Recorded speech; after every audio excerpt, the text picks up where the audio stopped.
all, you're gorgeous. Yes. Is she not gorgeous? You are gorgeous. And every time I do a moment personality, I have the honor of recognizing women who I feel are phenomenal, who are making the change when it comes to us as women, standing up for ourselves, making those tough decisions that we are sometimes forced kind of to make, the movie made, right? And I watched Drew on the screen. Now we share a cousin, and her son is actually my cousin, but I watched her on the screen, and the strength, Drew, that you displayed as you went through something that I went through very publicly, and the world was able, all eyes on me, everybody watching, everybody had an opinion, everybody, right? And I'm just gonna say this, you know, it's a narcissist too, just like mine. So, she and I share pretty good things between each other, and there was a lot of, similarities. It just was what it was, right? I wanted to present you with an award tonight for Woman on the Rise, because that's what you are. You are a woman on the rise. And I want you to know that this is not defeat, that you are victorious, and there is so much more and so much greater ahead for you, and I'm a living testimony today. Can we give her a round of applause? Questions, right? Let's get into some questions. Just for 5 minutes. I mean, forgive me on this if I didn't say, first of all, y'all are beautiful out there. We're coming out, we're still celebrating Women's Month, right? So I think it's so profound that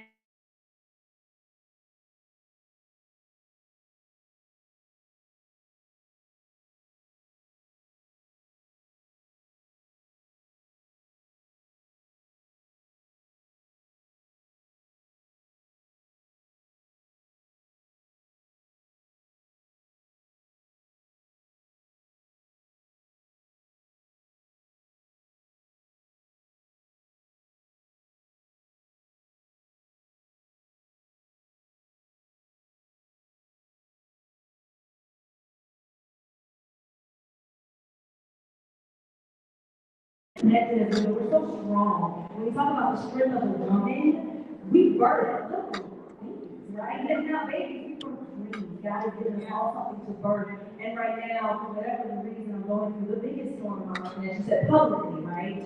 It just is causing for me to rise above. So I thank you for this award. Because you know, there were days that I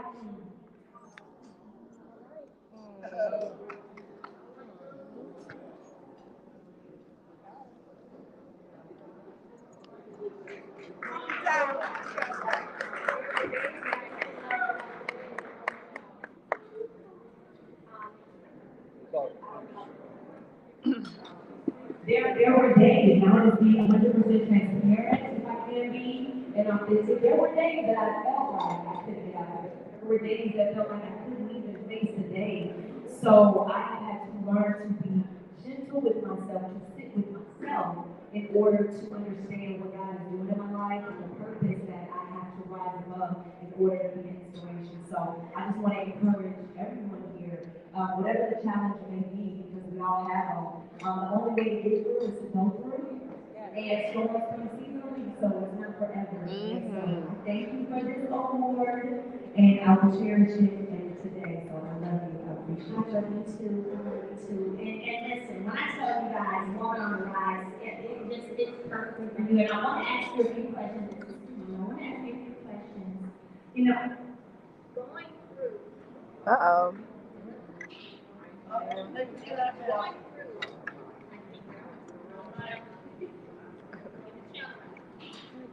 going through something so publicly and working hard to still put on face and be strong and, as you say, show that strength of an entrepreneur has been something or several things that have helped you to get through those times. So you didn't want to be optimistic, right? Because there are women here today who may be suffering silently from depression, who may feel like their whole world is crumbling down, they don't know what's next. What helped you to pull from that strength and and continue to push forward? Honestly, sitting with myself, not having materialistic or worldly distractions, just really being gentle with myself. If I want to wake up and cry, it's okay to cry. You know, if I want to get up, lay back down, lay back down. And also finding women to connect to and connect with. So honestly, a conversation we had, okay, was very inspirational for me. I don't know if you realize some of the things that you shared with me on that phone call. It was like, girl, get it together. Like, this is what I was able to do, and you were sharing your journey, and that was so encouraging and so inspirational. Like, if she can do it, okay, I can do this. You know, I can. We have shared in some of the same beliefs, morals, and yes, the same kind of the same man, right? Like, literally, it was like, okay, this is this is what I needed, you know, and just to know that it is okay and have a safe space. So finding your village, finding people that aren't going to judge you, that aren't going to say, oh girl, you know, pick yourself up. You know, it's easier said than done. But someone that can actually give you those steps and say, this is what I did, and then finding that strength within yourself, say, okay, well, now I can do this is how it can work within myself. And that was really it every day. Like, if I have to be uncomfortable, I will be uncomfortable. And it is okay to start over. It is okay. It is okay to start over. We try to keep up, right? As people, we try to keep up with the next person and just be honest, you know, I'm going to tabula rasa and figure out what this next season will look like for me. And it's gotten exciting. It was hard to be like, you know, it was very hard to just embrace what you envision your life to be and what you dreamt that it would look like. But it is very exciting now today to say, okay, this is what God has for me because it's bigger than me. It's bigger than me. And so I just stand here as a testimony to encourage and say, listen, if I can do it, you can do it anything. Okay, that is it. Before we wrap up, I just want to say again, I am proud of you. I shared with Drew that David's phone call she's referencing. I shared with her. So let me tell you something. Whenever you make up in your mind that you're headed on your purpose and that nobody trumps God's purpose in your life, you will begin to see favor on the other side of the court. Don't be afraid. Don't let people make you afraid. Don't be convinced that because you have children, you know, nobody's going to want you. There's no answer for you. No, ma'am. I said, girl, I did it, and you can too. And that's what we have to do as women. And we have to let one another know, if I did it, you can too. And so we have just been connected since then, and I'm so proud of you. And we are all looking forward to what next looks like for this Juice the Door. Because we know you ain't closing. I know you want to follow. We already know. Congratulations again. She's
we are about to get to our second panel. And next up, we have the fellas now. This is the first time in Mimosas with Melody history that it's a men-only panel. Big boys around. We have fellas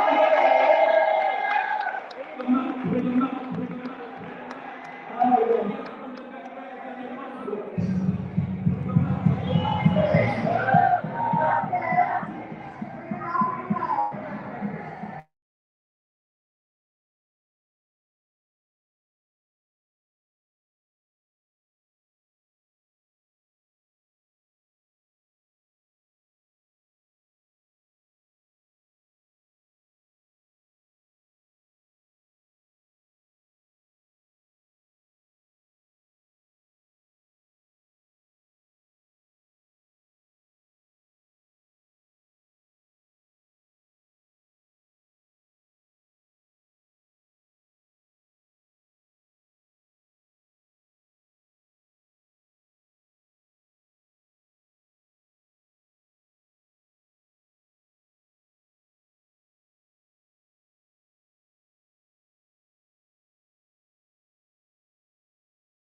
How you doing? Is that this one? Can y'all hear? Turn the mic. You good? I'm doing well. I'm good. Well, welcome. How y'all doing? Be here for all the ladies. Melody did the thing. Y'all agree with me? Absolutely. Black excellence in the building.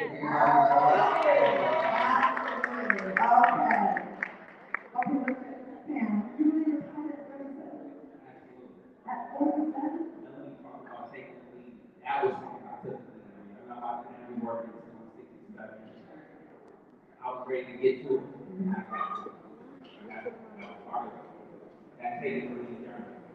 I often talk about being anchored in the Lord, letting Him do the advancement in your life, lead the way. Therefore, the things that you do don't feel forced. Or I had a vision where I was leading people, where I was taking God's people, where I was taking my life, where I wanted to take my community. And part of that was through the financial empowerment, economic empowerment, seeing that if you can, number one, people always look at the end result, they skip over the journey. I became debt free first. So I was no longer in bondage to men, to bills, to debt. And that allowed me to progress in such a way where now everything I did was towards my purpose, towards accomplishing things that I wanted to do in my life that I was called to do in this life. And so those are some of the things initially that started me my journey. Well, that's tough though, because it's all the reasons not to be like that, and then you have to still stay focused, how to stay focused like that. I stayed focused because I was locked in first and foremost. Like I'm one of those guys that you can't deter me from what God called me to do. So because I know who I am, I know who I belong to, I know I was created in His image. There's not. I come from Michigan, so in Atlanta, I gotta tell you, I love has been real. But as a black successful man, multi-millionaire, we don't see all of this excellence the way it is here. So when you're navigating, you got even bigger hurdles to overcome because there are people truly holding you back. There is no mentor. So the thing I was able to do, being young, black, educated, I always say I'm somewhere between the gangster and the gentleman. I got advanced degrees, I got the whole nine, so when you see a guy like me come through, they don't know what to do with it. But then when you can hold your own, when you anchor in the Lord, how they gonna stop? So you can move and navigate the way that it's different from most. So that's how I stay focused. Exactly. All right, thank you people. I work in the industry and public relations, motivational speaker. You look really young as well. I'm probably older than I look. You're probably over what? That's Probably older than over, okay. All right, so let's talk about your journey as far as being a leader. Did we naturally to you? I think I've always been a leader, but I didn't know I was a leader. If that makes sense. I think I've always been an observant person. I've always been someone that knew there was something different about me, but I can't say that when I was younger, I really understood it. I think a lot of times when I was younger, I didn't feel like I was always the person in school where my teachers would be like, you're amazing, you're super intelligent, you have so much potential. And you could accomplish this only if you did this. Or you could achieve this only if you did that. That was like a parent-teacher discussion, right? And as I started to mature, I recognized that, I'm not doing this merely exist. There's something here for me. I have a purpose. And I know that I was, out of alignment in the beginning. So I needed to go on a soul searching journey to really figure out why I was here, what I was meant to do. And, that took a lot of prayer, it took a lot of reading, watching motivational videos, and really just connecting to people that, I admire, but just learning to find myself within the great things that I started doing. So, as I kind of matriculated through my journey, I started really just saying, hey, like, I know I'm intelligent. I know that I'm a visionary. I know that I have a vast imagination. It's time to put it together. And I just decided to do that. So really the leadership kind of came out of me just recognizing that we all have a voice and we need to project it. And knowing that I didn't want to succumb to lots of the ills that we see with a lot of black men, a lot of the distractions that we can so easily fall into. And I just knew that I wanted to make a positive impact. So actually when I started my business back in 2014, Entry Media was my PR agency. That was after we just doing all the soul searching, saying, you know what? I'm going to jump out there. I'm going to create my own path, and I'm really going to just walk in my purpose. And ever since I've been able to do that, the leadership has just started to develop. Because I'm one of those people who believes that if you put a positive, productive energy out into the world, things are going to come back to you, right? And as I started to see, my actions leading to positive results, as I started to see myself changing the lives of entrepreneurs, empowering and motivating people, I started to really see like, wow, this is what I'm meant to do. And then it became so much easier for me to walk in there, and ever since I'm just moving forward. Anything that I desire to do, I just made up my mind that I'm going to do. I love that. I love it. So I want a little bit to ask you guys both about this because I think this is something we'll talk about now. When you're successful, right? Some people have something called survivor's remorse. It's like a guilt that you made it and your friends didn't make it. And I think this affects men more than women. In my opinion, you really care about your homeboys and your boys and you're leaving them behind. And you mentioned, and what made me think about that, you mentioned something really quickly about staying in your life. Have you had the self-pressure to stay in your life to make those around you feel more comfortable? Like kind of downplaying yourself, and so how do you overcome that? Because I feel a lot of people feel, when you're coming up, it's like, oh, you should go to college. It's like good is bad and bad is good, and I think there's an illness in the black community that we have to get out of. And I've lectured about this, about how when someone speaks proper English, we say that speaking white. That is the most disrespectful thing you can say about your leaders that fought for us to get education. Like, why would we do that to the white man and not to us? Like, we were kings and queens, right? So I don't subscribe to that speaking, like, I don't give that to the white people. That's a black people thing, right? I put on this, you can talk about it. Yeah. I'm just saying. It's frustrating when I see people saying that. Surviving from this, I want to talk about that. Like, leaving people behind. Do you feel any kind of guilt about that? I really do. Did you ever? That friends and family, I'm the bougie person to a lot of people, what I'm saying? Because, you conduct yourself in a certain manner, you care about learning and educating yourself and conducting yourself in class and, actually marrying my wife and having kids and building a family and not running out partying and all of this stuff, I've heard it a million times. But, you know, I heard Shanita Foster was talking about, even with the kids, you gotta care about yourself. You know, and I recognize, you know, when I started my journey towards self-actualization and really just walking into who I was meant to be, I recognize nobody's gonna take the blame for me not accomplishing what I want to accomplish in life. You know, nobody's gonna say, hey, you know, or gonna allow you to say, hey, it's your fault that I didn't achieve this, or it's your fault that I wasn't able to do this. No one's gonna take the blame. So I had to take that accountability, and I knew that if I wanted to live the type of life that I desired to live, the type of life that I wanted for my family, and I know that in order to be a leader, I need to lead by example. So I can't lead my people astray. And I'm a person who is very passionate about the youth, right? And, you know, the youth is the future. You know, and they need more examples. I'm tired of the narrative of what they think black men are supposed to be. You know, we have to show that we can be men of integrity, that, you know, we can be intelligent, that we don't have to be gangsters. You know, I love sports, but I didn't make it to the NBA. That's okay. There's other avenues that I can walk through. So those are the types of things that, you know, I really wanted to focus on. And, yeah, that's pretty much what it is. And again, I want to shout out to you because a lot of times we can see successful black men as being an athlete or a man. And there's so many other shades of greatness, other places we can make money, investment, banking, real estate, PR companies, promotion, motivation speaking, politics, that we need to be gearing and leading our young men towards. You know, there's a huge space for us there. Check this out, guys. I'm gonna go back to the end of your life real quick. Let's put target point. I'm a 7-figure trader and I'm a 7-figure content creator. You can do it like a lesson. Now listen to this, guys. As a man of God, he's still working on it. So Tupac said, it ain't no fun if the homies can't have it.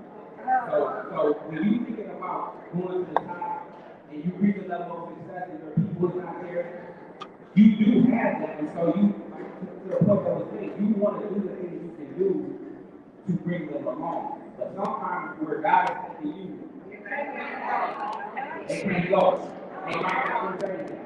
And so you have to understand that elevation requires separation. And on the journey, you have to do what you're called to do. And then, when it's their time and their turn, all will be made well for when he comes home. Because what he got for them is what he got for them. Or what he got for you is what he got for you. And this is this, guys, and nothing nobody can do about it. Nothing nobody can do about it. Also, you know, a lot of times we have these empowerment events or these black tie events where it's super positive, right? We say all these inspirational words, and we applaud, and we go back home, and the very next day we don't work with each other. Like we get business cards, we don't call, we don't follow up. And a lot of us are poisoned from our upbringing from society and how we've been kind of like generationally kind of just gone through generations of thinking that doing business with white people is like that's a better option. And that, you know, doing business with other black people is less than. We have to get over that. But on the flip side, my people, we also have to be better with our Don't make fun of me. That's what I do. where we cannot be cutting corners, we can ask for the home and hook up because they're our friends. We have to be just as willing to pay each other like we would pay that white person, right? Because that's right. If you support someone, then you have to support the business. Don't have to preach that, right? Okay, I want to put that out there because I see like people like rushing to go buy that LC, but their designer, their friends are designers that they don't support. How are you their friends? How are your friends that your friends if you don't support their business, but you don't support them? You know what I'm saying? Okay, sorry. I just want to random before I start that for the point. Okay. Okay. What three traits a man needs to develop who wants to take the lead in his personal life? Definitely a battle with sex is going on right now. More than ever. Y'all get the battle with sex? It's like they almost don't want us to get along with black people. What do you think about this? Yeah, I think it's terrible. I'm watching all of these podcasts with completely toxic environment. We banned the male relationship podcast. Bad. Right? Ban them. before They need to be struggle, married. you know, married, and, you know, For all sure. these all these, you know, people never had any history of a successful relationship trying to tell man or woman what's required, right? So, I mean, I think it's absolutely ridiculous, but I would say qualities that are necessary. One is being a mind to purpose. That word purpose has come out numerous times. And, you know, a man who doesn't understand his purpose is out of line. He's going in the wrong direction. You can't steer a ship if you don't know where you're going. You can't expect the passengers to trust you if you don't have a sense of direction. So that's the number one thing is, you know, understanding the purpose and the direction you're supposed to be going.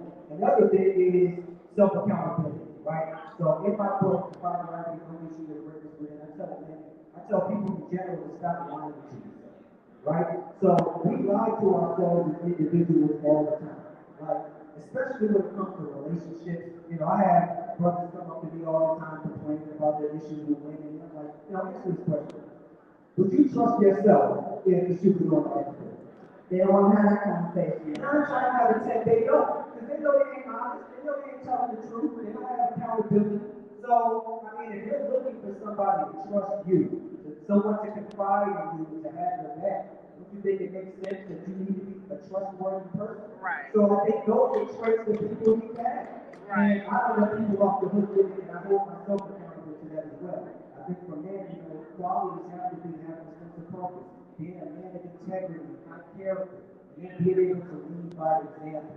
Okay? If you can't lead by example through your actions, then you're not a leader. You know, the foundational piece to leadership is your ability to influence others.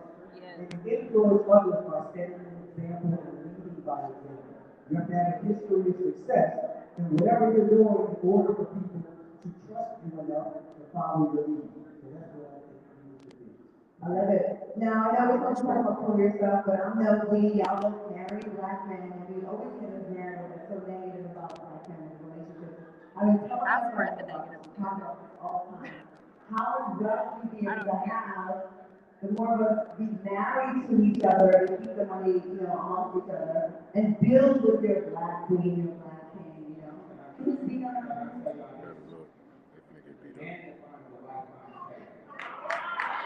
That's Queen Sheba's husband. Keep the camera off of Queen Sheba. My wife is my teammate.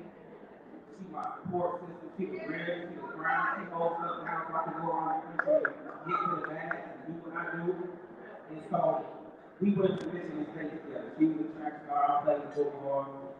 But let me tell y'all that beyond that, when you have the right life partner to do life with, you can run the money lady. I'm good with it.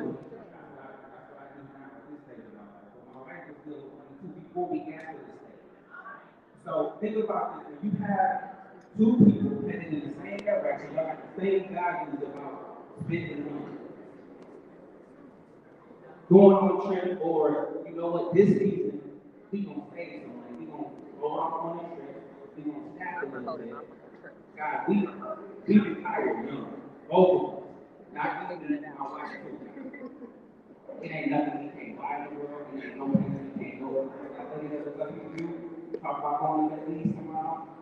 We can go to the East tomorrow. And so, again, when you have a partner, you can run the money up. Listen to this. Before I retired, I was an educator. I was an administration and education. I worked at Notre Dame, and I worked at Grand Rapids Community College. My wife was in healthcare. She was a dietitian. Two young professionals. I know the workplace is us, but we were in the workplace. But think about two incomes coming in. The things we were able to do with two incomes. We weren't talking about 50, all that little stuff that we talk about online. No, we would put our money together. Only Bones talk about 50-50. Trying to accomplish a set of tone for our sons, but more importantly for those that was around us that can have a positive example to see what it looks like in the flesh. That's what we do. We don't hear these conversations enough.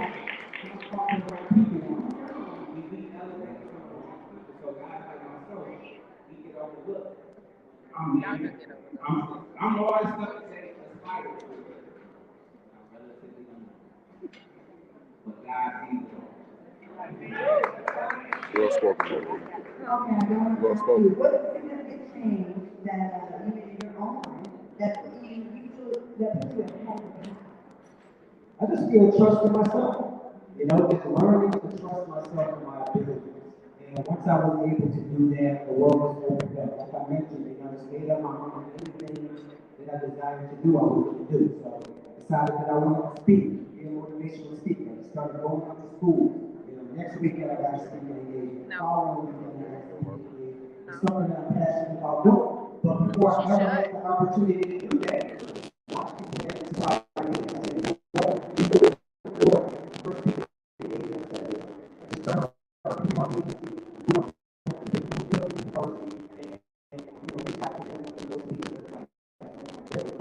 speaking engagement before about 17 people.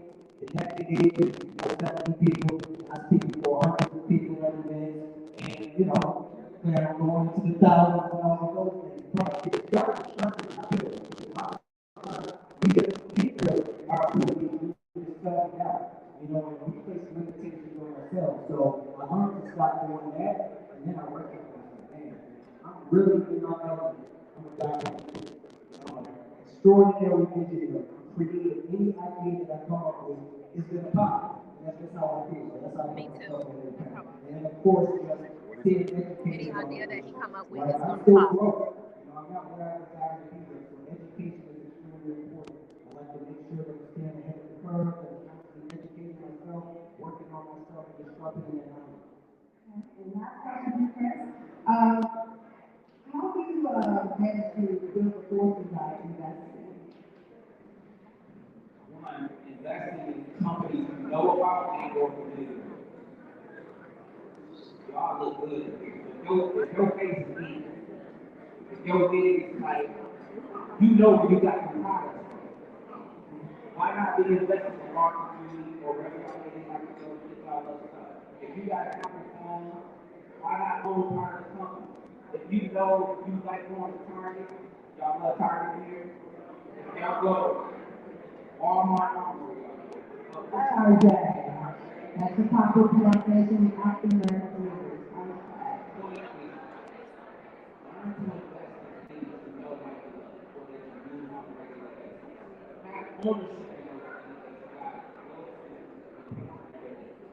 it makes the journey a lot easier. It makes it, you can endure the ups and downs and the tribulations of the life.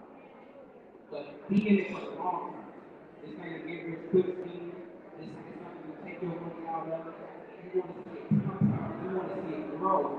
You want to make your money work for you. That's what we're able to do. And when you can do that, that's true. Live off your money. All right, I don't know, how much to say, but we need to start exchanging business cards and business with each other and start looking at black businesses as just as good, if not better than the others, and work with each other and build that up.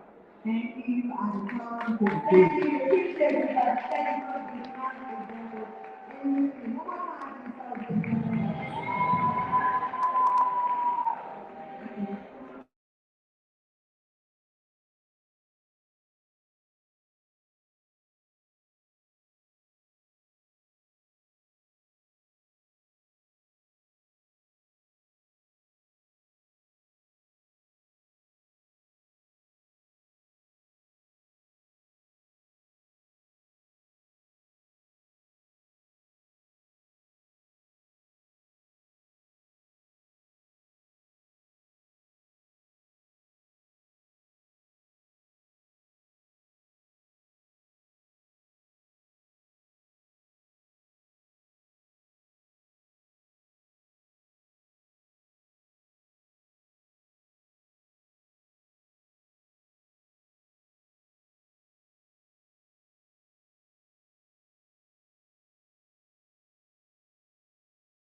With over $35 million a year in sales, this next award is the creator of something many refuse.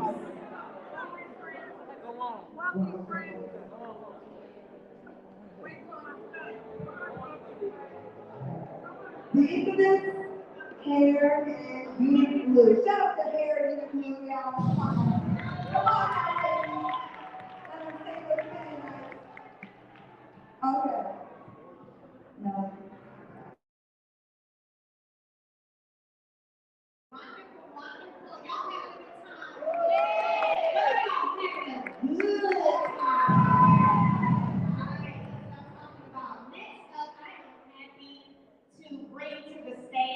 My good friend, creator, owner of Bold Hole, and CEO, over 35 million a year in sales. She's been killing this entrepreneurship game, and she is a woman on purpose, Miss Tamika Gibson.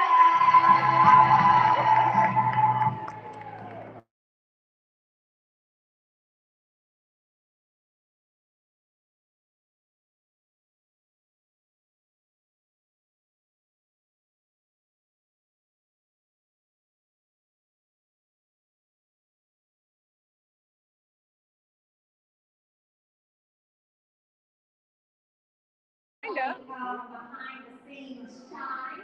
You know, she just likes to sit back and make the money. Okay? She don't like to be in the forefront too much.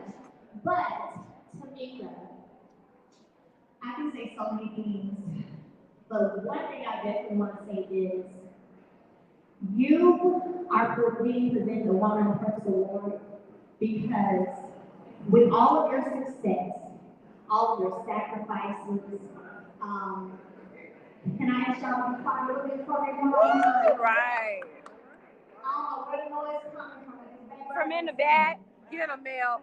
And then I'm going to introduce my friend Neil Harper up next on Billy y'all. Get a mail.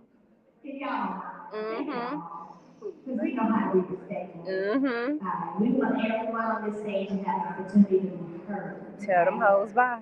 Thank y'all so much. Y'all know I say that in love and kindness. But I know that you, despite all of your sacrifices and all the success you've had, Tamika gives back a lot. She is training up the next generation. All of these young women. How many young women so far, actually? Let me ask you. How many young women so far have you, like, mentored and put in the area? I've been teaching for about 15 years. Probably well over 20 people. And I got over 25 people. I started teaching on my own. What inspired you after your success to want to give back to those coming up? Well, I'm from Flint, Michigan, small town. It was pretty bad, but just looking back, I wouldn't have imagined that I would be where I am today. But it took somebody coming in my life from the girl who was Flint. And, you know, mentoring me, and that really made me want to make sure that I reach back and help young ones like I was doing. So that made sense. Oh my gosh, over 20,000? 20,000? Raise your hand if in the last 2-3 months you've taken some time out of your busy schedule to pour into somebody else, another young one. Raise your eyes. Okay, I'm seeing some hands, so that's good. But for those of you who were honest and couldn't raise your hand, this right here is what we mean about being on purpose and taking time to give back to those who are coming, pour into others. Because how many know that's how you get your blessing, right? So Tamika from Flint, but she lives in Huntsville, and she's the one who told me when we started filming Other Huntsville this season, baby girl, we're going to do something different with your hair. We got to go back because y'all already like you will not look like everybody else. You will not look like everybody else. So here's what we're going to do. I say right now, Tamika, that we say we don't do.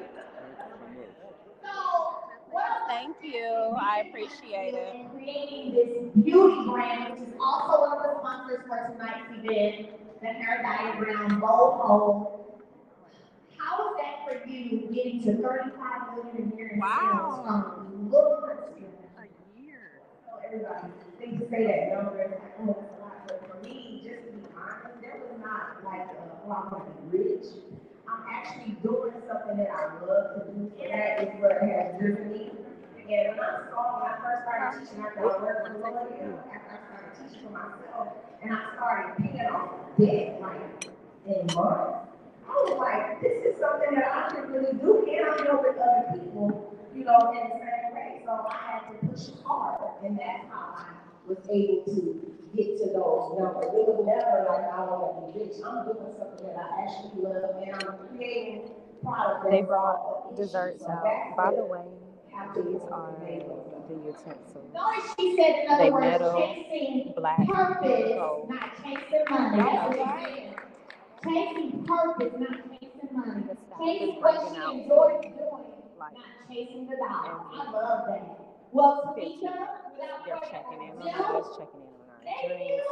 taking Let's our give her a plates, round of applause. switching our She plates. received her Mimosas with Melody Part 4 Woman on Purpose Award.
Speaking of purpose, we know that we are here tonight to support Mr. Hill Harper, the man of power, my good friend, don't you do it, actor, philanthropist, running for U.S. Senate, right? Come on now. Ready to make history as the first black commissioner in a line. Right. Did y'all pay attention? His win will make him making history as the first black commissioner, okay? So tell your family, your friends, tell your cousins, everybody you know to run to the polls and vote for Hill Harper for U.S. Senate, okay? Donate to the campaign for Hill Harper for U.S. Senate. Every little contribution matters. I'm going to tell y'all right now so that y'all know, I know y'all paying y'all tickets tonight. He got his donation. Yes, he did. Yes, he did. Yes, he did. So, you know, we showed out for him real good, but that doesn't mean you can't still continue to contribute. Because when you are an African American running against other races, I can tell you right now, the more I keep getting involved between Hill, my good friend Anthony Daniels, who's running in Alabama, there are people putting big dollars behind the other opponents. And it's up to us to step in for our people to help them get there. I'm talking about $200,000, $300,000, $400,000. You're like, where that donation come from? God damn. But they're doing it. So we have to come together and every little bit adds up and support our candidates for the race for Senate, right? right? Our candidates who look like us for the race for House of Representatives, all that good stuff, okay? So that's what I want to do. I want us to continue to help them in the fight. But without further ado, our keynote, the Honorable Mr. Hill Parker.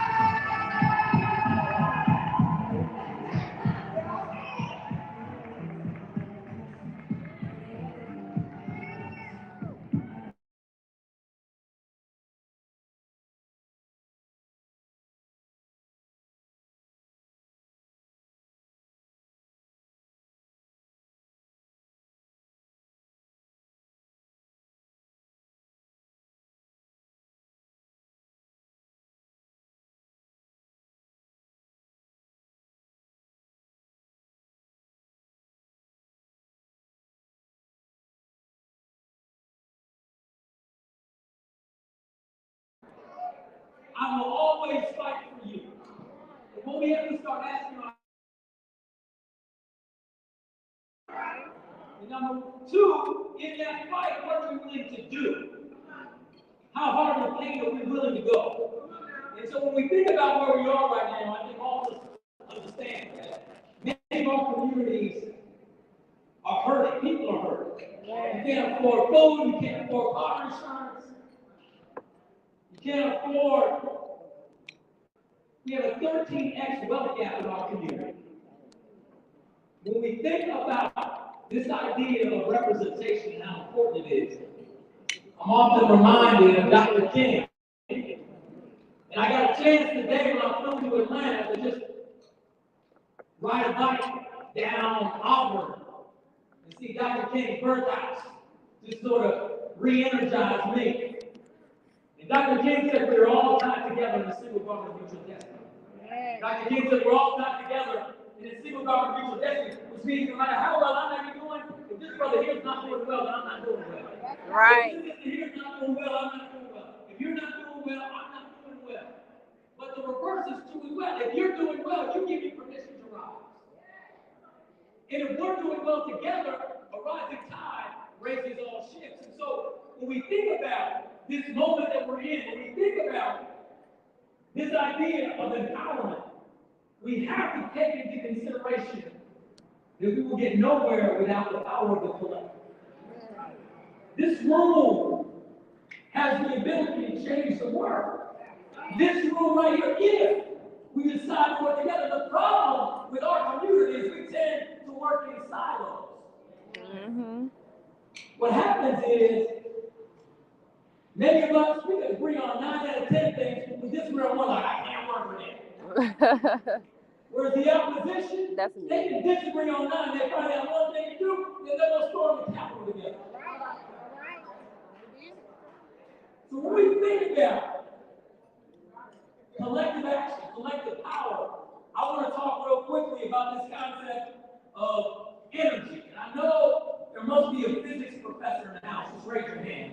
If you're a physics PhD, just let's see, my talk just went down. I was counting on there being a physics PhD. Okay. All right, well listen, I'm going to talk about physics real quick. Because the one thing we've heard tonight, we've heard about purpose. We've heard about this idea of making sure that you have your goals set. But the one thing that I realized about goals is that most people don't actually rise to their goal. What they do is they fall to their system. What I mean by that is the quality of your system and the quality and power of your collective energy will determine the outcome. You can have, someone mentioned a vision board and all this. You can have the greatest vision board and the greatest blueprint. But if you don't have the right collective action and system in place, it's not going to happen. My man Chris saying right here, he just talked about his system of investing. He has a method or a system, and the quality of his investments go by the nature of his system. So let's talk about energy real quick. Physics tells us that E equals mc squared. We're going to break that down for me, man. Okay, she could break that down for me. I'm just messing with you. Listen, we hear energy in physics all the time, and the beauty thing about energy is we hear that a mass in stasis something that is not moving, you need an equal or greater amount of what to move it? Force or energy. So therefore, you see this chair, everybody? Now, if I want to move this chair where it is, I can pick it up, I can use my hand. But if I use my pinky, it gets a little harder. If someone sits in it, my pinky wouldn't be able to move it because you need an equal or greater amount of energy to move that mass. And so we're talking about solving the education crisis. We're talking about solving the wealth gap crisis. We're talking about solving gun violence, the number one killer of children. We're talking about solving the homelessness crisis or health care, homelessness, mental health. We're talking about solving these big things. We need great collective energy to do it. Yes, you may want to solve it, but you can't solve it on your own. You can't solve it on your own. But if we actually work this table together, we can solve any of it. So too often we ignore the power of collective energy in our community. In fact, oftentimes black men and black women don't even work together anymore. I can hear from black women, I don't need a man. I'd rather hear people partnering with and work with to actually build businesses, not build communities together. So when we think about how we're collectively going to solve, Right, because when we think about how we're collectively going to solve problems all day. that are truly life Oh, wow. I know this is a celebration this moment, but at the end of the day, people are dying because we haven't solved all of this. People are dying because we haven't actually solved the drug addiction crisis. People are dying because we haven't solved immigration. And fentanyl is just coming across our border left and right. People are dying because we don't have the collective will or the collective energy to meet the size and scope of the problem. And so how are we going to do it? We're going to do it by figuring out a way to celebrate each other and connect with each other and say, rather than I don't need, I actually need you. I need you, I need you, I need you there. I need you in that table in the back. I need the bartender who's outside. I need Melody. I need Floyd and Jordan. I need Chris Day. I need everybody. And that's why we got to talk about politics. We keep electing the same type of people to office, expecting them to deliver. My father, who passed away for cancer, lung cancer survivor, he had a definition for a saying, I'm sure you are. He was like, he said, the definition of saying is continue to say it over and over again. It's like what? So why do we keep electing the exact same kind of career politicians to office, expecting that they're going to control our community, expecting that they're going to deliver resources for us? It's not going to happen. And that's why when I talk about this Senate seat, it's not just a seat for Michigan. It's a seat for the country. Right. Because every piece of legislation I'm going to pass is going to 100 people. It's going to apply just as much in Georgia as it does in Michigan. And I know most of you don't remember back in the day, on Saturday morning, there used to be a cartoon where they used to say, I'm this or this. It's all this.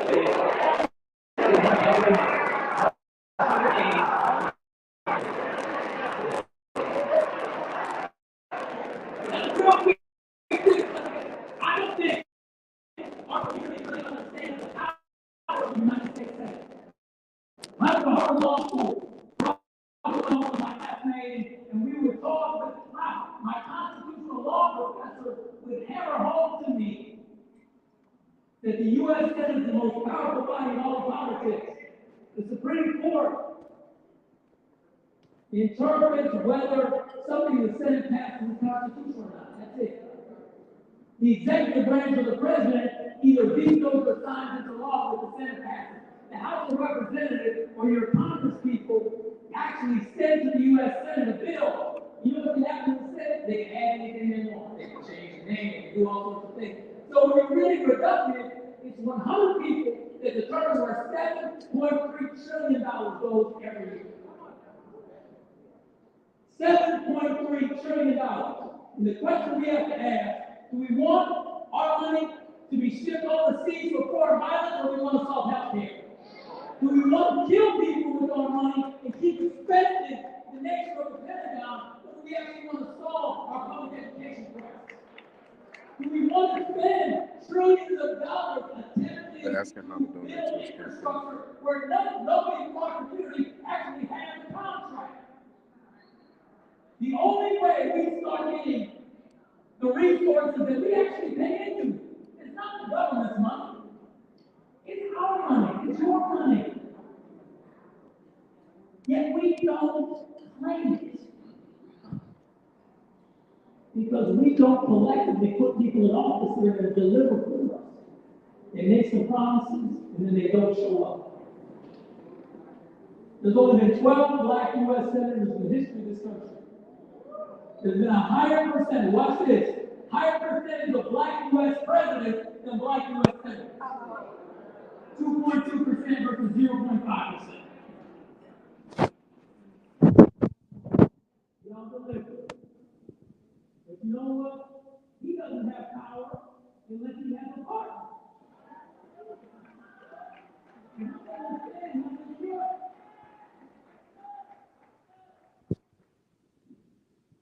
I play a little football, Lord, I don't look like.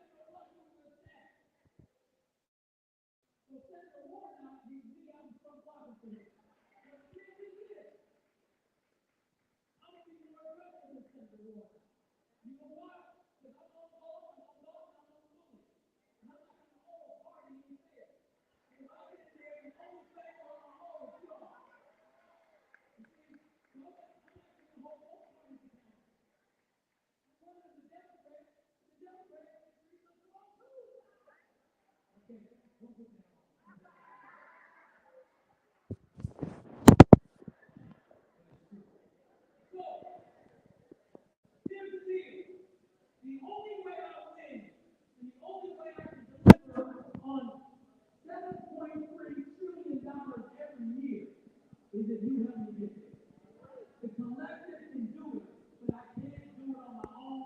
The folks in Michigan, we can't do it on our own. We need help from the country. And then all of a sudden, you have a rep, and you can reach out to the youth and your senator as well. Think about this. I'm going to be in the Phil Hart building in D.C. When Barack Obama, he was in the Phil Hart building in D.C. on the 7th floor. You could have walked into his office just the same. Say, hey, Senator Obama, this is what I need. You're going to be able to walk and say, hey, Senator Harper, this is what I need.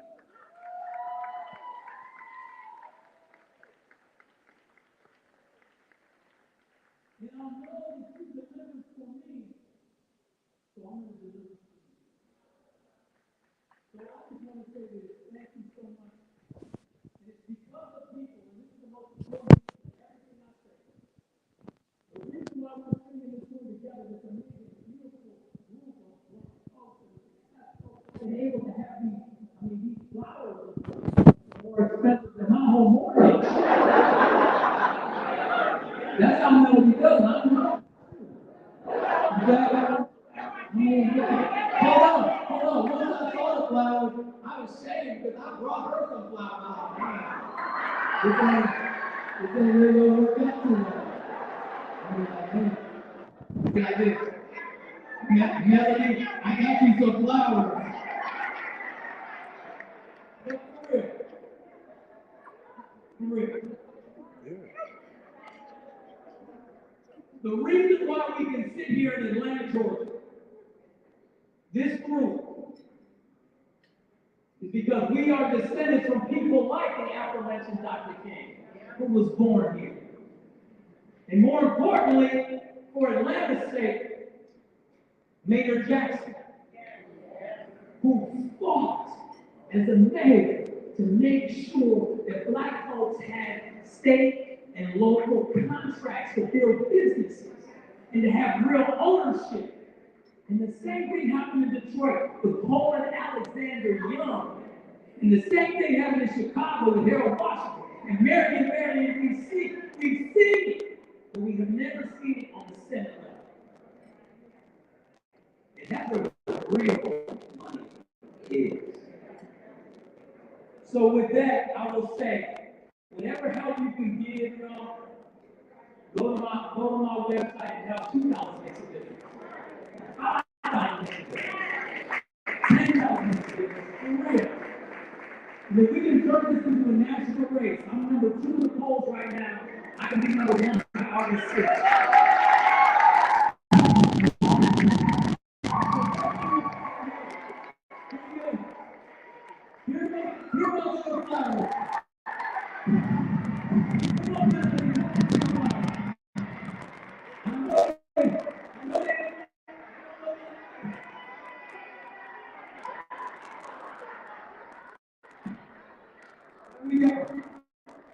This woman is a superstar. She's a hero. And she's just incredible. We just love her so very much.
It's not wrong.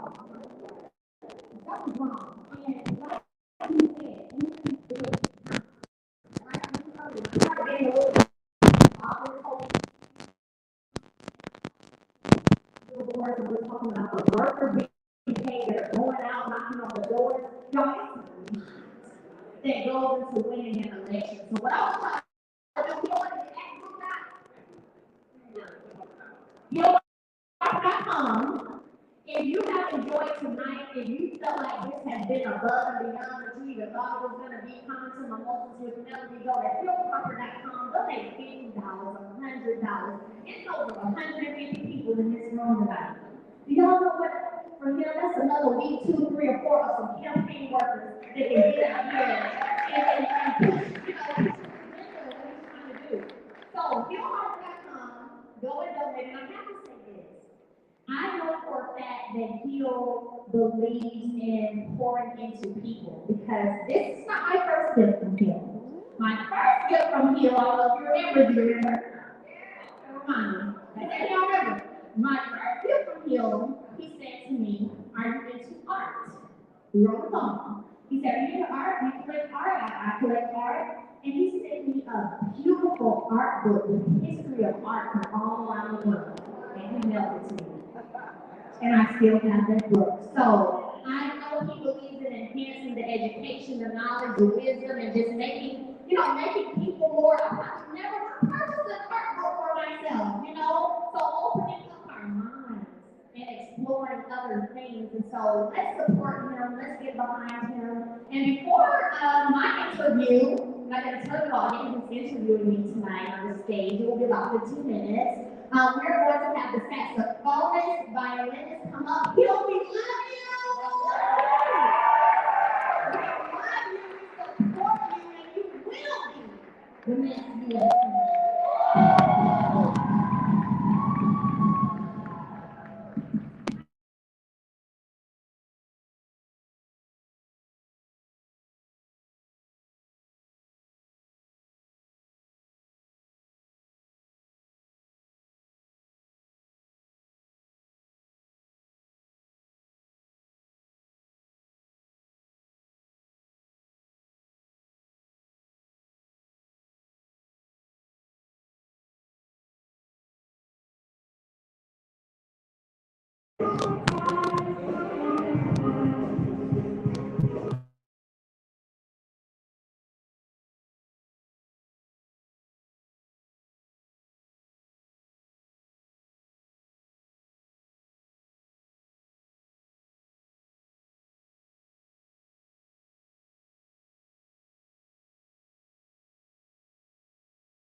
don't speak publicly about them. So he was being a little bit rumble, and he didn't tell people. Not only did he say that God was saying that, his message was amazing, but this man walked away from a very successful television show because he's that committed to what he wants to do with people. You don't make more money in the Senate than you make as an actor on a hit show. These are remarks. You do not make more money in the Senate than you will on a hit show. You walk away, then they come to corruption. I interviewed him last week, and the story where he'll offer 20 million to get a raise. It's going out to money judgment. I'm talking my shit, so y'all can hear this. I'm to rise my people publicly. $20 million for this black man to drop out the race.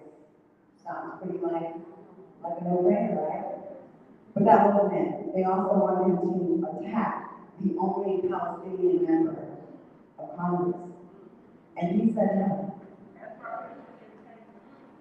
Y'all asked me where I am. So with that being said, we cannot let this good deed go waste. And yes, we're not voting in the Michigan election, but we have friends in Michigan. We have family in Michigan. We can donate to Lamh.com. We can do $2, but I see how all y'all is dressed. I'm the only one here wearing national. Okay. And then y'all can do my head to toe, hair done, nails done, everything's done. Okay, you can't be holiday collection. Maybe donation. Do it now. How about we all, I'm gonna do it right now. I'm gonna get my phone and my stage between yesterday. I got it. I will be invited to your celebration. Don't worry about it. I'll step on your toes. Okay. Okay, look. Let's all go to hillhopper.com together. We're gonna have some community up here. Hillhopper.com.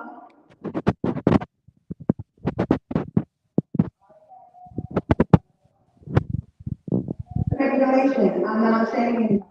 That's a situation. $10, $25, $100, $250, $500. You can go up if you want to. No pressure. But if we just give it from it, even the smallest amount, It's time to make a donation. all the people in this room collectively can really make a difference. Advertising. You don't have to fight. If people had $20 million to ask them to jump out of the race, imagine the attack this brother is about to endure for the people. He could stay in Hollywood and be bougie and ended up being on a TV show and not care, but he's choosing to get into the fight. So then you gotta make my donation right here. Okay. What am I doing? I'm making $250. That's okay? That's cute? I am the 500. Oh, girl. I don't know what you got. I know my little YouTube Time channel. it was hard. I don't have cash up. Because during the pandemic, I participated in the C-suites. I got my account taken. Anyway, so we can all just help this brother out right here. We appreciate you because a lot of people would not see what you're doing, and you are actually putting your money where your mouth is. But you walked away from money to help the people. You left LA in New York, and you went back to Michigan, and you're there. I see you the other day helping a family, and you put them in a hotel. I saw that. This brother put a family in a hotel and did that. And the people in the comments, right? They were like, this is hot. You're known for this, like you do this. And there are a lot of people here that I would not encourage you to support. And hip hop is not one of them. He's someone that I do believe has a lot of integrity. So I'm honored to be a part of this tonight. You are number 2 right now, but you won't be number 2 after long. You're going to be number 1 and you're going to win. Kill our man say, y'all. Y'all hear that? We appreciate you, brother. Oh, and by the way, again, Harvard and Brown University is very intelligent, brilliant. You can do anything you want, and you want to work in service to the people. Okay. All right, let's finish this. Again, we'd like to thank our sponsors for the event. Tax Jar. Listen, money. All right, Tilted Crown. The Hair Diagram. Stewart Insurance and Universal Pest Control. And we cannot leave our title sponsor, 7th Avenue. Because we all wear This is Black African music song about a Sure. coming out. This is so and at this time, I'd like to thank and call the CEO of 7th Avenue, Dr. Melanie Shuri, to the stage.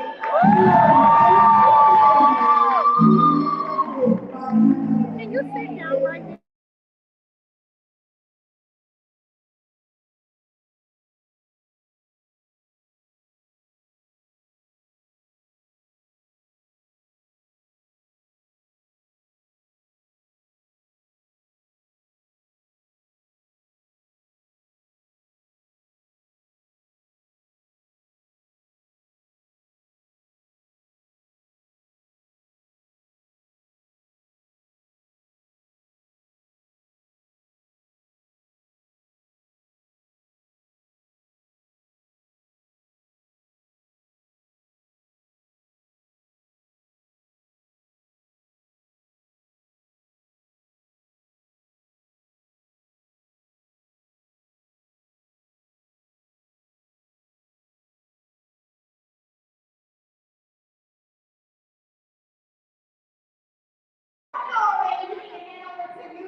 Listen, first of all, you look beautiful. Yes. And from one thing to another, I want to say I'm proud of you. I see you. We all see it, hear you. And when I say she uses her platform to teach us how to be a Black women, she does just that. How to stand in the gap for each other, and she don't mind calling BS out when she sees it. That's right. I know some palace people in here,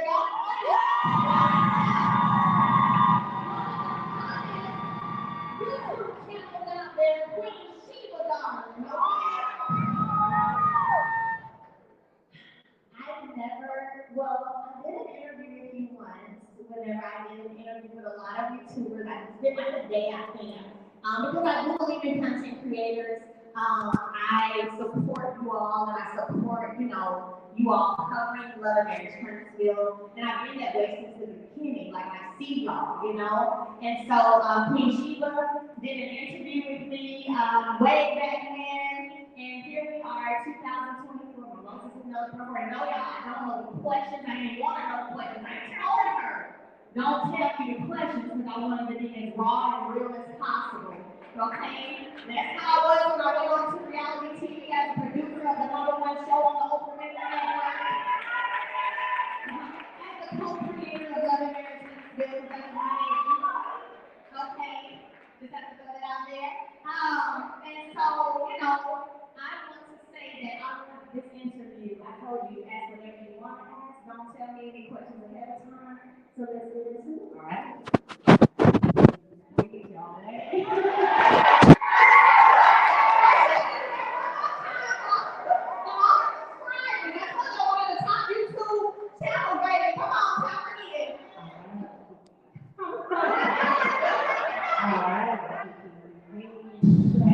Welcome to the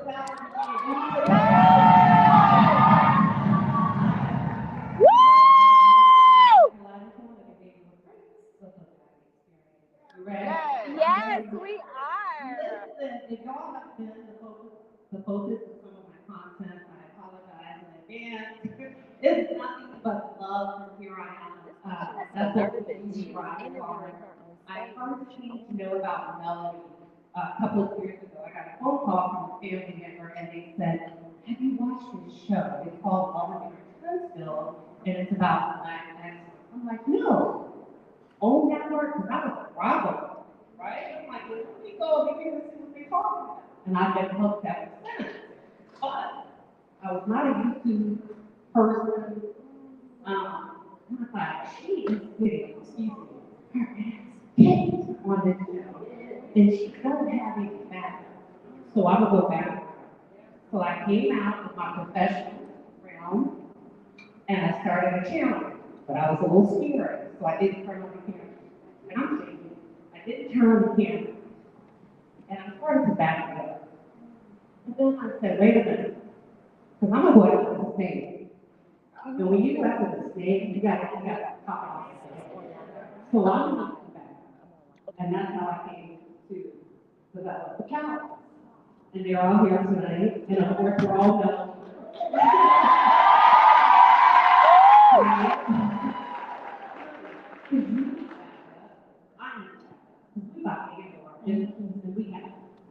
With that being said, when I look at you, I think we think people believe us. So my first question to you is, what is your biggest asset as a woman? I think my biggest asset as a woman is my fearlessness. I've never been afraid to step out the box, to try new things, and I've never been afraid to stand up for myself and speak up for myself. I know sometimes people feel like she ain't saying enough, she ain't doing enough. Let me tell you something. When I'm quiet, that's when you should be very afraid. When I post hashtag bet, that's when you should be very afraid. Shanita just went on a whole trip with me. Shanita, should they be there? She saw another side. Be very afraid. Let me tell you all something. I am in no shape, form, or fashion intimidated by the powers to be, that I'm afraid to walk in or walk away. And I ain't gonna talk about you because this one right here will convince you not to walk away with stuff. But I think she kind of did it a little bit now.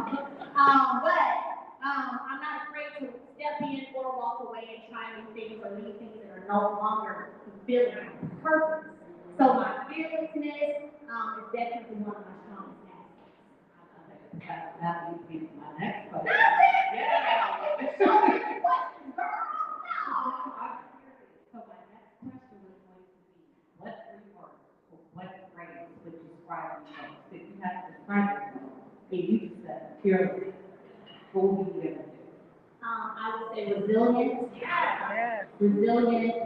fearless, and motivated. I'm highly motivated when it comes to the things that I want to do because I know if I'm blessed, I'm able to be a blessing to others. I've said it many times before when I became a millionaire at 25, multi-millionaire, from the ground up, from now the job wasn't created, multi-million-dollar businesses all over again from the ground up. I'm motivated to be blessed so I can bless others, and my level of giving, it's not going to happen if I don't have the income to be able to do that. So that motivates me to create a legacy for my children, motivates me, and I'm resilient because out of everything I've gone through, all the backstabs, all the talking about, all the trying to drag the lies, the everything, I'm still standing, and I can see some of that.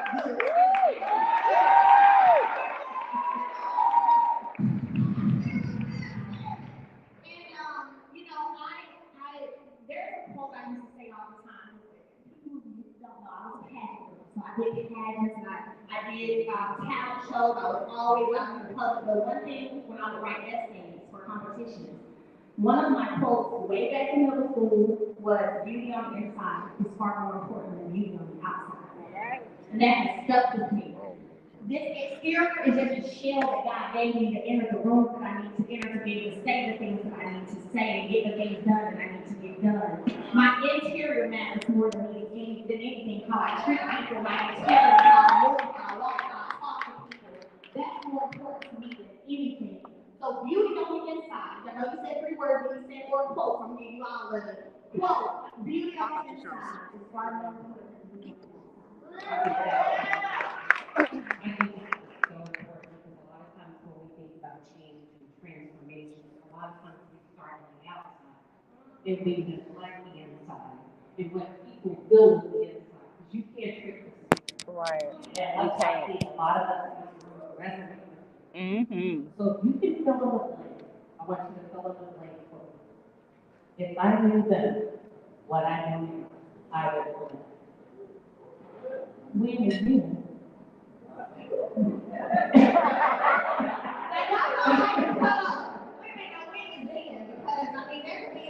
Several layers of the being if I knew then what I know now. So where's the being?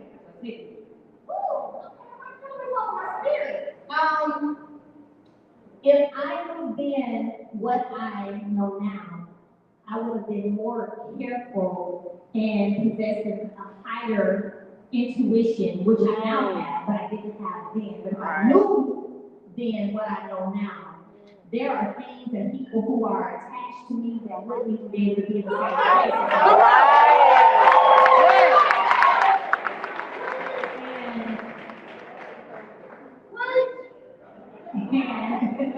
And I don't want it to sound ugly, but when you look at where it is that you're going, there are some people who are not serving and pushing you there. So what are they in your face, holding up space? So when I look around this room and I see all of this beautiful black excellence, there are some people who are missing. They weren't supposed to be here. So now I thank God for the detachment. I thank God for the isolation. I thank God for the removal, right? Yes. Where it hurt at sometimes I don't lie, sometimes it hurt. I've had my days where I cried, where I felt sad, where I was like, why? I ain't do anything to do, right? But then I got to the point where I had to realize, hold on, baby. Hold on. You had to go through that so that now your discernment and your intuition will come out is better. I think it's honest. I think you've been up against a lot. And there's been times I've watched you from afar. And I think I was flung up to my head. Hey. I'm sorry. Yes, I am. Listen, we don't start, but we will finish. And I love the way you finish, because it's always clean. Mm-hmm. Yeah. It's good. You never frustrate yourself. You Leave no doors open. You are. And this being we think.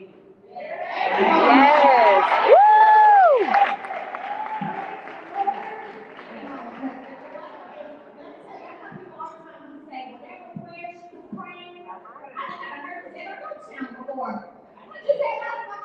It's like this mirror prayer. But the mother. Yeah. That's what I need a little bit of that. Yeah, because there are, and you guys, you only witness what I would say, you only witness half of it. Yeah. There's so much more that you have no idea. I believe it. So the fact that I don't have a mugshot. If it was me, I would have seven. The fact that I don't have a mugshot, and I know sometimes some of y'all have looked and been like, "That's she do something. What is she do something?" What is that? So let me get a mugshot. My babies need me. But there were times when I literally have had to lean on my mother's prayer, lean on my grandmother, my great-grandmother, my great-great-grandmother, my ancestral prayers to keep me still and to trust that God was handling it. Because at times, I will tell y'all, my close friends know I be ready to go sometimes. I have to get up in the room. It's been a while since I had to do this. Girl, you need to call I me. have to get up in the room and run somewhere in my room to calm my With his ass. because I was ready to go do something. There's people that are hungry. You need to So call the me. fact that I'm One call, here that's all. with no mugshot in my right mind, I suffer from depression, living my life, and doing everything that I was up to do about myself, Yay. to give back to others. Yay. What I like in the mugshot watching all these other amazing human. things. I'm talking about a human. Girl, my tell me his ass. I don't care. Real. I don't know if you recall Tom from Advocacy. And if you ever work out with agents, when you become really exhausted, take a picture of that. Yeah. So even though it was actually a victory, when you think about the symbolism of it, and I think about what you said there were times I didn't want But the point is you got it. Right. You figured it out. And when you think about if you knew then what you know now, you had no idea that you could be here today, what would you say to your younger self? As you prepare for this moment, and everything that smacked you in the face, everything that picked you up, everything that helped you, the prayers, everything, I'm talking everything, what would you say? You will win. Yes. You will win.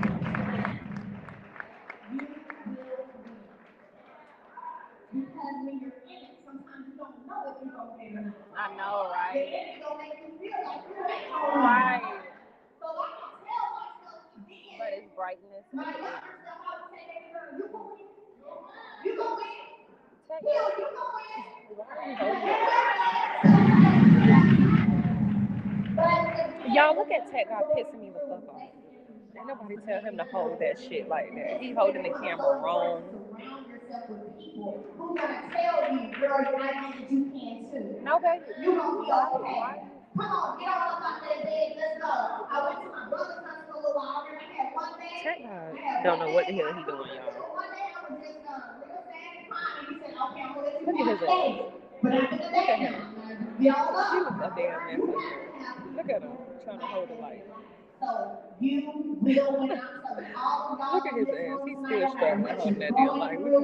No matter how hard it looks, I know the world is cruel. It sits on our shoulders, making us feel defeated. Oh my God, y'all! Look at his ass. On the other side of the door. He want to be a production member so bad. Stay true to who you are. Is this yours? I think I want I pour into them knowledge about addiction, but I also pour into them what they can do and not to let fear make them feel like they can't. We are creating generational wealth. We're creating legacy. We are changing mindsets. And once you begin to remove the things that are attached to you that shouldn't be, and maybe shouldn't have ever been, then you'll walk boldly in your purpose.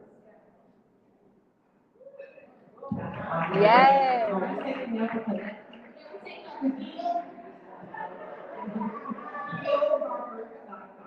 We're going to pass the plate back. Okay? BillHarper.com. Listen, that's so beautiful. I feel the power and energy behind it. Speaking of power and energy, your life has been a reel and a highlight that has played out in front of all of us. What has been the biggest highlight as it relates to your life? It can be personal, professional, behind the scenes, what comes to mind?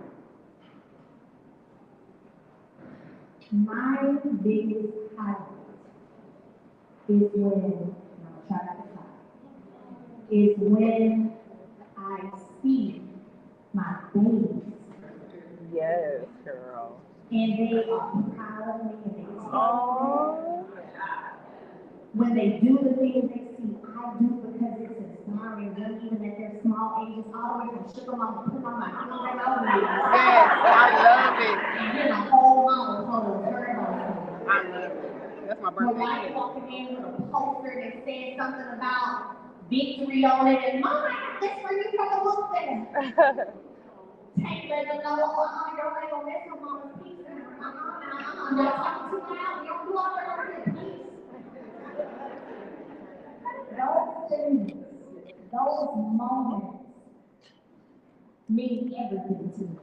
Because it lets me know that my life being the beauty of my life, the scars of my life being put out in the forefront in the public, right, has also shown my children what the strength. No, I just want to keep it. I want to keep it. For my 3 daughters, what the strength of a woman is. They probably won't think For I my son, how a woman should be treated, and how I never not treat a woman if I wanted to stay with me. So it's literally, we were riding the other day and they always make me turn on music, and before I knew it, they were playing my song. And I was like, they really inspire they you really support me. and see you. And that means everything to me. I think it's beautiful because when it comes to like when a lot of times a man is used used as a weapon. Because the first thing you want to hear what hurts, you say, that's like you don't have it. So a lot of women have been conditioned to suffer in silence when it comes to broken promises. Matters of the heart.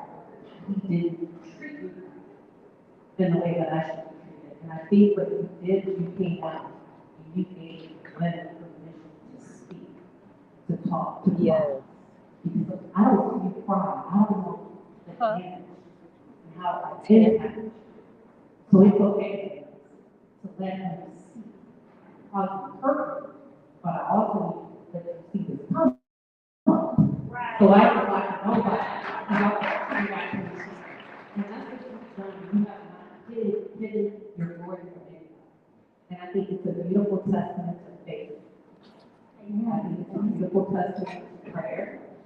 I think it's a beautiful testament to sisterhood. With that being said, we're going to go next. Another thing was that I just thought of speaking. When I, walking away from what some people would say, oh man, my baby was 3 months, and I had 4 children, the little small, 3 months, and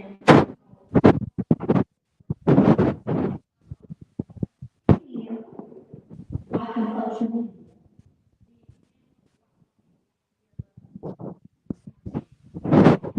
On choosing themselves. I see these celebrities who keep going back into situations to be hurt and to be embarrassed again versus choosing themselves. I said, my God, goes back to purpose. Right. Goes back to purpose because then I say I'm here on television, I'm in the spotlight, everybody's seen, my entire life at this point. And I'm showing women what it looks like is that you can be okay walking away.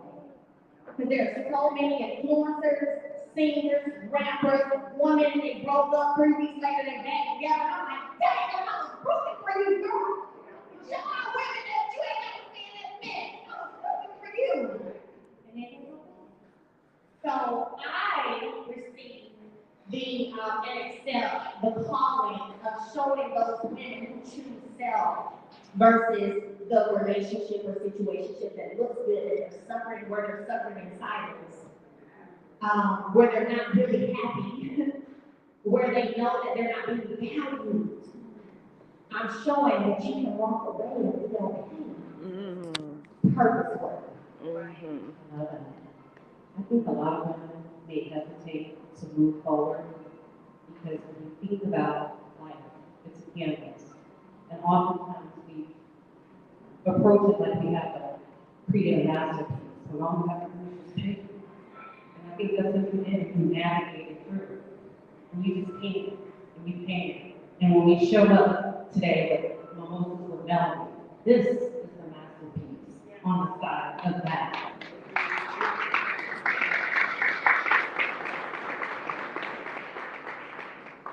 One more question. Okay. That's not your little messy question. Get a queen. So when it comes to congratulations on your partnership in Michigan, you're very welcome. From the lens of a purpose, in your opinion, what's missing in reality television? She trying to be nasty, what I feel is missing is the same thing that's not being captured tonight. Yeah. Okay. Let me. Right. Okay. Yeah. Just being honest, I sat by my good friend Bill and he said, hey, so the camera's gonna be here filming for the show. He said, watch out, I don't know, I can't tell you. I don't know if they want this. Right. I mean, just be honest. So, that's what's missing. It is. That's all I gotta say about it. Were you talking about it? One more. Yes, queen. Get extra one more.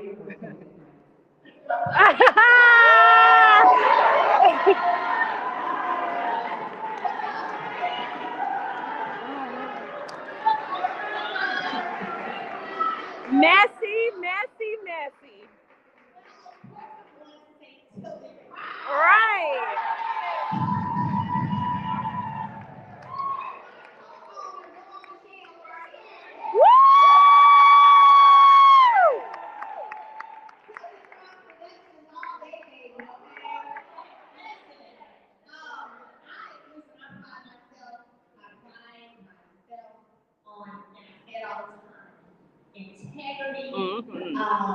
working to show positivity, and literally, that's where I want to be. You know, I want to be in a space where I am bringing material that inspires, bringing material that's real. At the end of the day, there's a resolve, there's inspiration, Right. there's empowerment. Right. So at Tilted Crowns Productions, that's what we're focused on. You know, and then really, I'll tell you, the title of the business came from shortly after I left my marriage. I ain't want to live in Huntsville, so I ain't want to decorate no house. I ain't want to do nothing when nothing party in that house. Going to Shell came to Huntsville. She said, now come on here now. We're going to go get some stuff. We're going to fix your crown, young lady. I was like, okay, now she said that I'm adding the jewels to the crown. Because, every time you go to Huntsville, there's something that's new in there, but tilted crowns, we all go through situations, especially as women, where sometimes the crown may, get a little tilted, but you got somebody standing beside you, fixing your crown. Fixing your crown. Those are your real friends, that's your real team, those are your real partners. Those people who will get in the mud with you. And she took me right on down to the store and made me go buy bar stools, pictures, and everything else. Plates and everything. But I was literally at a point where all of those different emotions where you're sad, you're depressed, you're okay, and you're not. And so Tilted Crowns Productions has a meaning, a God-given meaning, a God-given purpose, and we're just inspired. So both of us.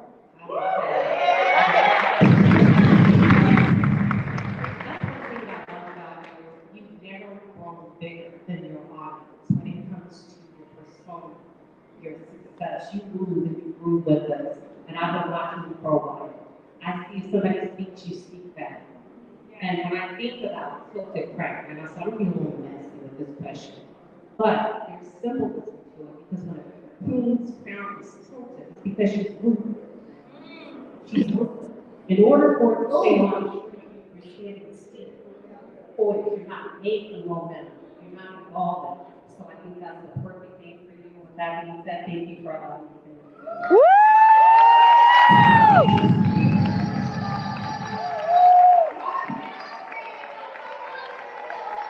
You want me to take it? Yeah, take it.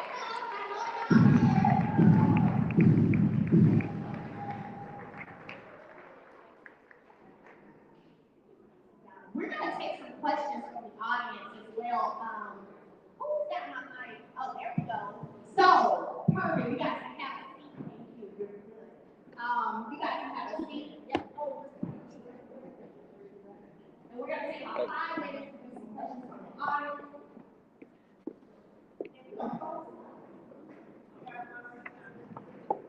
I have questions, but I don't know if I need to ask my questions. I might get banned. I'm scared. Okay, let me see. What's my question? I got a million of them. Which one should I ask Tiff? The most pertinent one. Okay. Can you come to me third? I need to breathe. I get shell shocked. I only got 5 minutes. I have a question. She's doing hers, and then I'll get yours. Okay. Yes, ma'am. Huh? Yes, I'm gonna do my question. I'm scared. Y'all, what question should I ask? She's about to let us ask questions. Hurry up and tell me what question y'all think I should ask.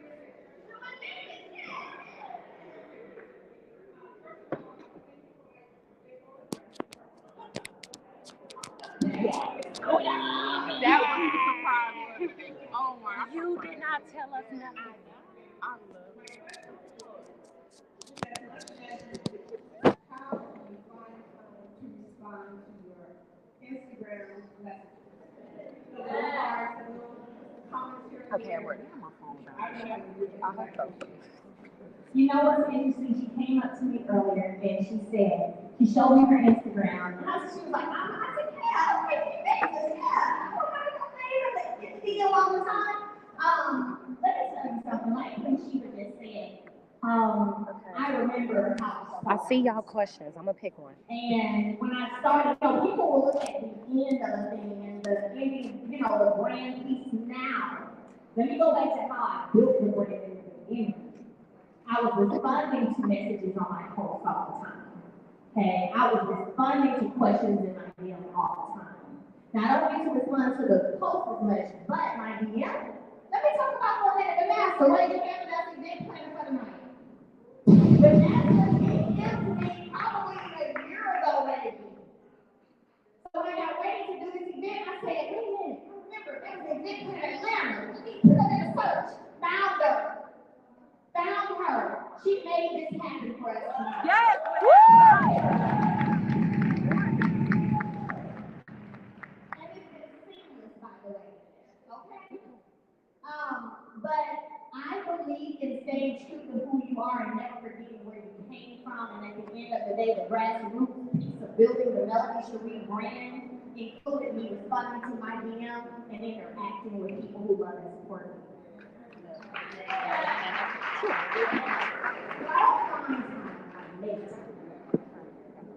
We have a question over here. Yes. Hello, Melody. Hi, Girl. Now she's. Mel is so funny. Black, white, no gray. No way. So as you elevate, as you just ascend through life and continue to inspire so many women, how much longer do you see these people that you have fed and have not edified you in the way that you edified, and how much longer do you see them being able to eat off your plate? All right. All right. Good question.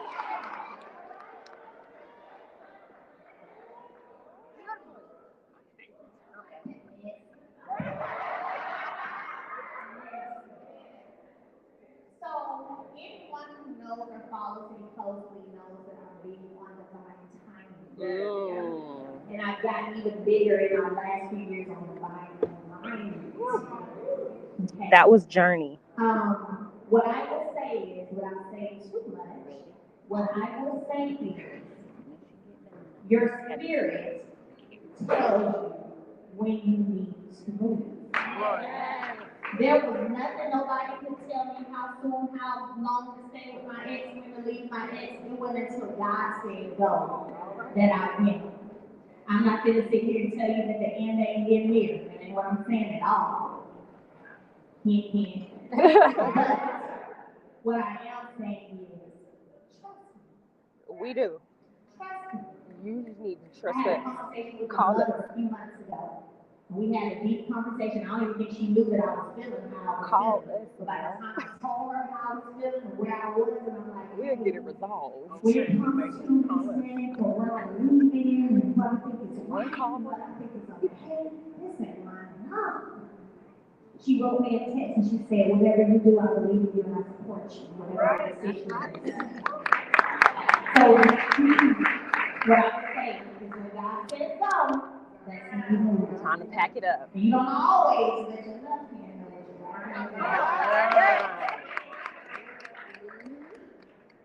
what you're Oh, yes. Oh, I got it. We got ping pong. We got ping pong. Let's just play. I'm messing with her. Okay.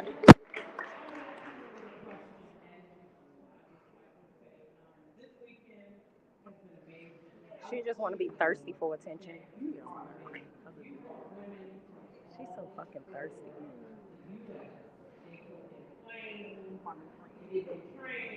Look at her thirsty ass.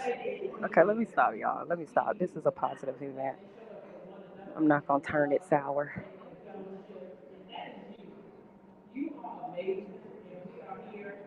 Okay, I will.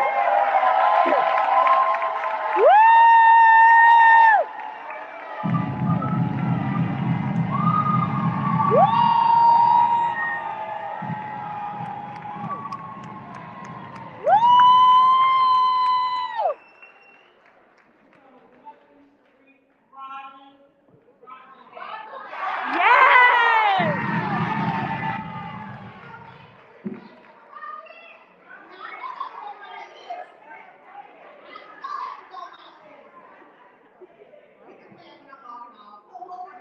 Oh, yes. Oh, my gosh. Hi. Oh, my gosh. thank you, Dr. Melody Cherie, for always being so kind and true to yourself and transparent. Um, I'm on live, so shout out to everybody. Want to say hi to you. And Marcus, they want to say hi to you and Miss Van. I'm sorry. But my question is, because Melody, I am 26 years old, and you have inspired me in a way that you have, like, you just have no idea. So my question for you would be, because I know you have your classes coming soon, which I will be attending, but what about mentoring? You know, I think I asked you about that, and I believe you answered it, but are you open to mentoring younger women, you know, not necessarily in the industry, just in general, because it's a lot of us that are inspired by you. First, thank you for those kind words. And I want you to know that you inspire me as well. Your commentary is hilarious.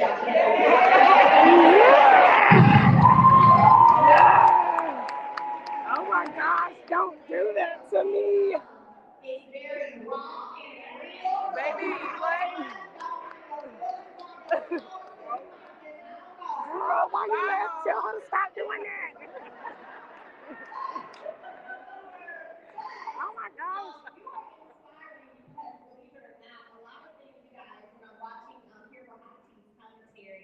She throws out these amazing ideas all the time. Like, oh my gosh, I hope Melody comes out with a mint scrub. Yes. The conversation said, like, she know that's what I'm working on. Eucalyptus. You for being really kind and being vocal, and not being afraid, being fearless, since that's the word I used earlier. But in terms of mentorship, I actually thought about a mentorship program a few years ago, and in all honesty, I was like, ugh. Because one thing about me, if you see when I do something, I like it to be done very well. And I was like, I don't think I have the time. I don't think I have the time that comes with mentoring.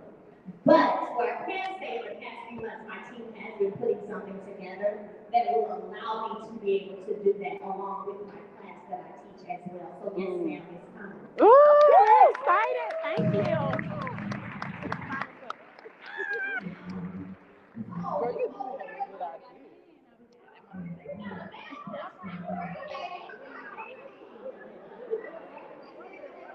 And he fine, y'all. He on YouTube, y'all. He on YouTube. He is. Oh, yeah. I'm gonna leave his YouTube channel down below. He has a YouTube channel. R&D show. Yes. But not that way. That's what y'all think.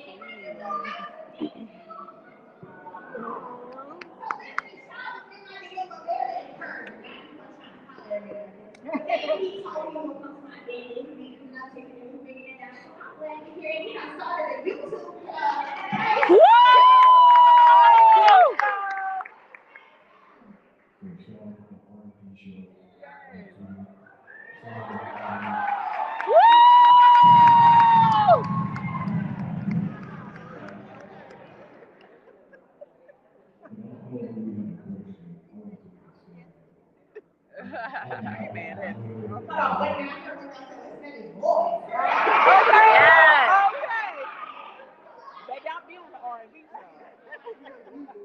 You watch his show? Yeah. You like it? Yes, I've gotten a lot of great points. They are very, very free. And they're the kind of men who hold other men accountable. Oh, I want to join. I'm going to go to it. Send some of their videos. No, I was talking to him. R&D. Yes, R&D. On YouTube. Yep. I was talking to him. I told him we should collaborate. He said the same thing. And she uses your second she grew up in it. She was coming from a single mother who was also in a really bad marriage, I watched her go through similar things. And so what I want to say to you is thank you. Yes. Thank you for giving beautiful women permission to let go and let God.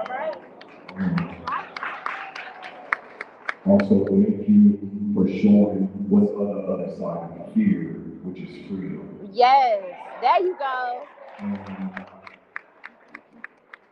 on our YouTube channel, we want to pour in and advocate to our Black women because we don't have enough men or substance that do that.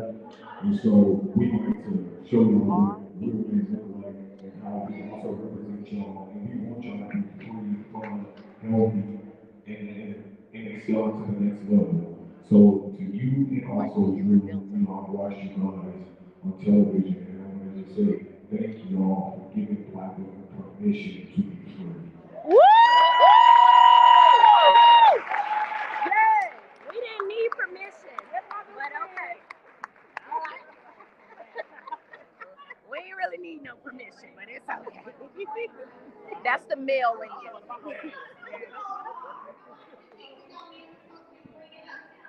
Woo! Get off my head. Wait, how old is he? 34. That's in my age range. He do look young now. Baby, we gotta collaborate with him. We have to collaborate with him. He already said he wants to. I'm gonna say when I'm off the live, I'm gonna say something. Girl, that oil really don't transfer. It don't. That's what I love about it. Yeah. Sugar Mama oil is my favorite. It's really good. Somebody said my ovaries is. He is fine now. I ain't gonna lie. Please get off of the. He's fine now. How you should treat a woman, and if you don't treat her right, how she will just how you right. Okay. Y'all subscribe to them good because we are going to be possibly working with them. Yes! We're ready to take pictures, Melody. I'm ready to dance. With him, Marcus is ready to dance for sure. With his dancing too. He gets down.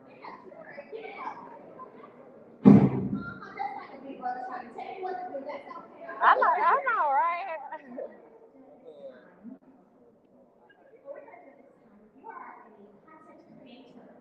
If you will please stand. Wow.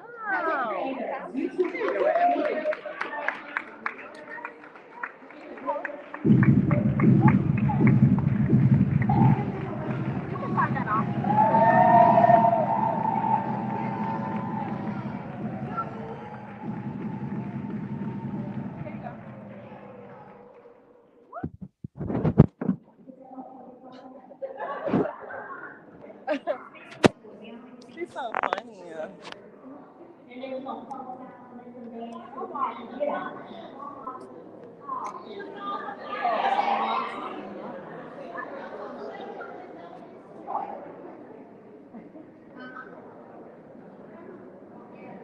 Look at Marcus. He looks nice. Mel, this hair looks so good with on Mel. Okay, y'all. We are about to party. I'm gonna be getting off this live. If y'all want to see us party, I'm gonna be going live on Instagram. So y'all meet me over on Instagram. I can't play the party here because it's gonna copyright me. So if y'all want to see us dancing, hanging out, having fun, y'all follow me over on Instagram. I'm gonna be on Instagram in 15-20 minutes.